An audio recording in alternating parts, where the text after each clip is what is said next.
Bismillahirrahmanirrahim. Assalamualaikum warahmatullahi wabarakatuh. Alhamdulillah wassalatu wassalamu ala Rasulillah wa ala alihi wa ashabihi wa man wala la haula wala quwata illa billah.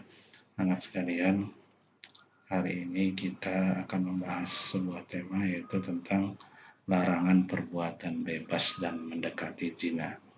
Ini ada di bab 2. Ini penting sekali kita bahas karena ini berkaitan dengan kehidupan kita sehari-hari, pergaulan kita sehari-hari, dan Islam sangat memperhatikan masalah ini. Jadi kita akan membahas bagaimana adab dalam pergaulan, khususnya pergaulan dengan lawan jenis gitu ya. Baik, kita dari Al-Quran ini ada 2 ayat ya, yang kita bahas yang berkaitan dengan tema kita. Yang pertama adalah Al-Quran surat Al-Isra ayat 32, kemudian yang kedua adalah Al-Quran surat An-Nur ayat 2. Nah, di dalam surat yang pertama adalah surat Al-Isra ayat 32. Ya, sebelum kita bahas tentang maknanya sedikit, saya hanya menyampaikan beberapa tajwid yang ada di dalam ayat ini. Yang pertama adalah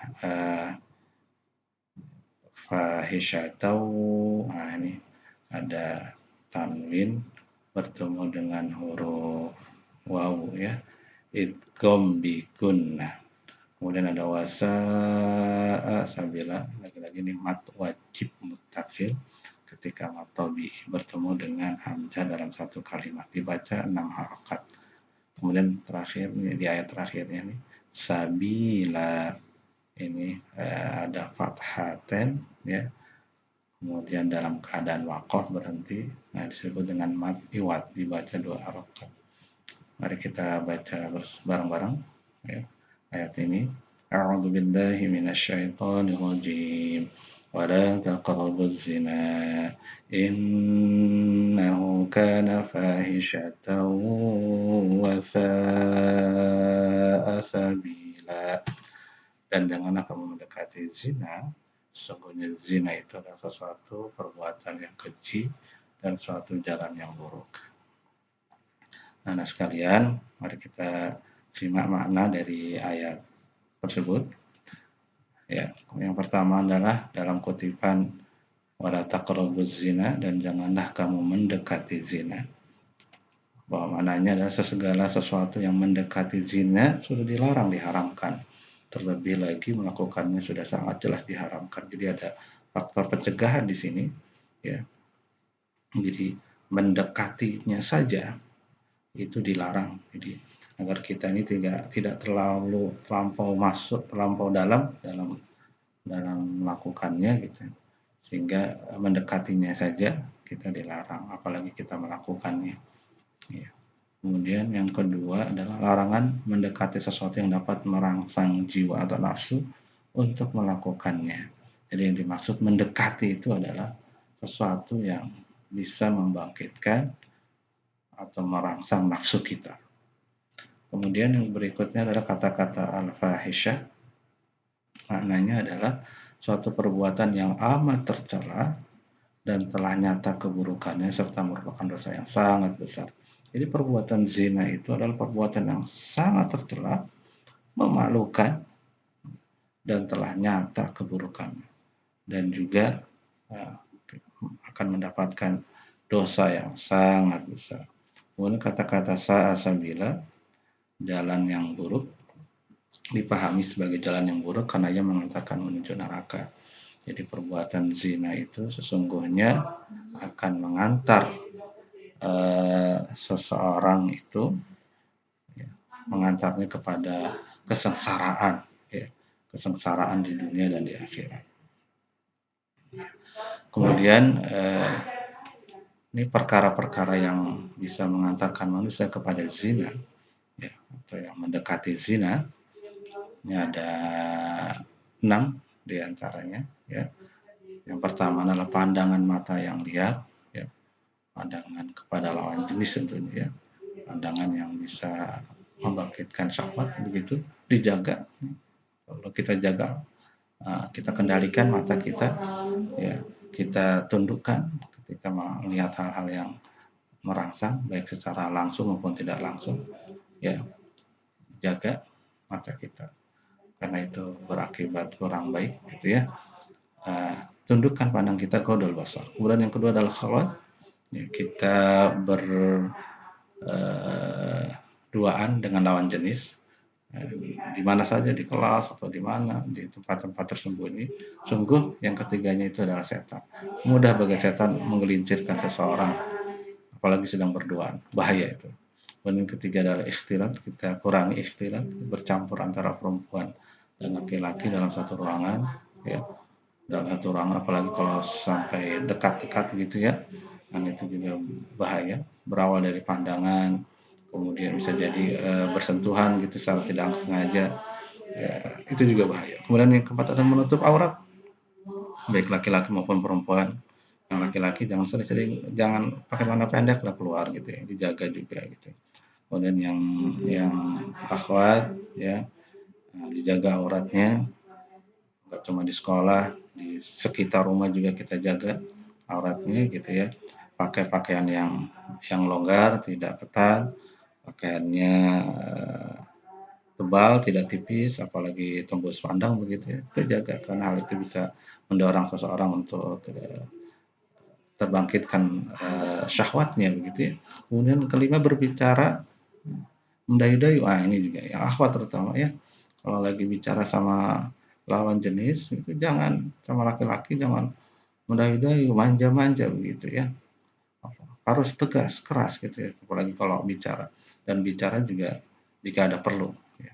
Jangan sedikit-sedikit bicara gitu. Dan bicaranya harus tegas, nggak perlu mendayu-dayu, nggak perlu manja-manja gitu ya.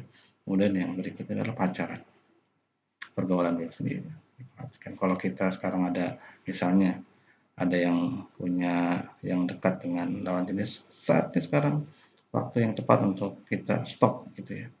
Ini bahaya, stop. Karena bagaimanapun ini perkara yang sangat diperhatikan ya.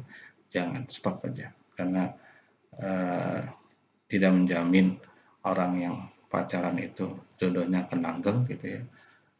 Pernikahan berlanjut kepada pernikahan, tidak. Dan Islam tidak mengajarkan hal itu. Stop.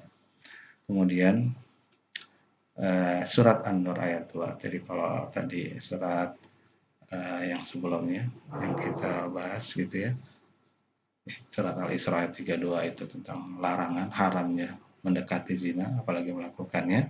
Ini kalau surat An-Nur ayat 2 ini intinya tentang hukuman bagi mereka yang berzina. Baik, karena ini panjang dan tajwidnya banyak, Bapak hanya sedikit menyampaikan tentang hukum mim sukun saja ya. Yaitu di sini ada mim sukun bertemu ba ya, disebut dengan ikhfa safawi, dia dibaca dengung. Ya, wala ta'khudhukum bihima dibaca dengung ya, ketika mim sukun bertemu ba. Kemudian yang kedua mim sukun bertemu ta ya, dibacanya izhar safawi. In kuntum tu'minuna ya, dia dibaca jelas ya. Jadi mim sukun selain bertemu dengan selain huruf mim dan ba ya, dibaca izhar. Kalau ini ketemu huruf ta jelas ya. Itu dua tajwid yang ada lah gitu, yang banyak sih, tapi bahas kita tentang mim sukun saja. Hukum mim sukun. Mari kita baca bareng-bareng ayat ini. A'udzu billahi minasyaitonir rajim. والزانية والزاني فاجلدوا كل واحد منهما 100 جلدة ولا تأخذكم بهما رأفة في دين الله إن كنتم تؤمنون بالله واليوم الآخر وليشهد عذابهما طائفة من المؤمنين. Ya, perempuan yang berzina dan laki-laki yang berzina, maka deralah tiap-tiap seseorang dari keduanya 100 kali dera, dan janganlah belas kasihan kepada keduanya mencegah kamu untuk menjalankan agama Allah jika kamu beriman kepada Allah dan hari akhirat. Dan hendaklah pelaksanaan hukuman mereka disaksikan oleh sekumpulan orang-orang yang beriman. Ya, makna dari ayat ini, yang pertama adalah tentang hukuman pezina ghairah muhsan. Jadi pezina ghairah muhsan atau zina yang tidak berkeluarga, karena ada ghairah muhsan, ada yang muhsan. Kalau muhsan itu kan yang sudah bersuami atau beristri dia melakukan zina. Nah, ghairah muhsan ini yang masih bujangan gitu ya, atau masih gadis dia melakukan zina. Jadi untuk hukuman pezina ghairah muhsan, ya, yang belum bersuami atau beristri, hukumannya adalah 100 kali cambuk dan diasingkan selama 1 tahun. Tapi kalau yang muhsan itu dia dirajam sampai meninggal. Berat sekali hukumannya di dunia ini. Ya. Tentunya dengan harapan di akhirat Allah ringankan ya. Bahkan Allah hapus kalau kita ikhlas. Kalau orang yang pezina itu ikhlas. Kemudian yang berikutnya adalah ya, dalam kutipan firman-Nya, dan janganlah belas kasihan kepada keduanya mencegah kamu untuk menjalankan agama Allah. Ya, jadi tidak dilarang dalam hal ini ada tabiat belas kasihan. Ya, tetapi janganlah hal itu menjadikan Anda meninggalkan dari menjatuhkan hukuman terhadap mereka berdua. Jadi jangan sampai karena kita kasihan, ya, bisa jadi karena keluarga, ya, ada hubungan keluarga, atau karena kita kenal teman gitu ya, kemudian mencegah kita untuk tidak menegakkan syariat Allah gitu ya, tidak menegakkan atau tidak menjatuhkan hukuman. Tidak seperti itu. Siapapun yang melakukannya, ya, kita harus menegakkan hukuman, menegakkan hukum. Kemudian berikutnya adalah firman-Nya yang artinya, dan hendaklah pelaksanaan hukuman mereka disaksikan oleh sekumpulan orang-orang yang beriman. Jadi maknanya adalah terdapat pelajaran bagi kedua orang pezina itu jika dicambuk di hadapan orang banyak. Jadi ada pelajaran, ya. Jadi ada efek pencegahan preventif gitu ya. Ya. Karena disaksikan baik bagi pelakunya maupun bagi yang menyaksikannya, ya. Karena disaksikan oleh banyak orang itu kan tentunya akan memberikan efek jera baik kepada pelakunya maupun pencegahan bagi orang yang menyaksikannya, ya. Sehingga orang tidak akan mencoba-coba melakukannya. Baik, anak-anak sekalian, ya, itulah yang bisa kita bahas ya, tentang bahaya mendekati zina, ya, dan pergaulan bebas gitu ya. Mudah-mudahan ini menjadi perhatian kita, menjadi kita berhati-hati jangan sampai kita terjerumus di dalam perbuatan yang seperti itu, perbuatan yang tercela, sabila, jalan yang buruk.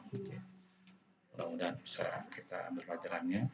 Terima kasih atas perhatiannya. Alhamdulillah. Assalamualaikum warahmatullahi wabarakatuh.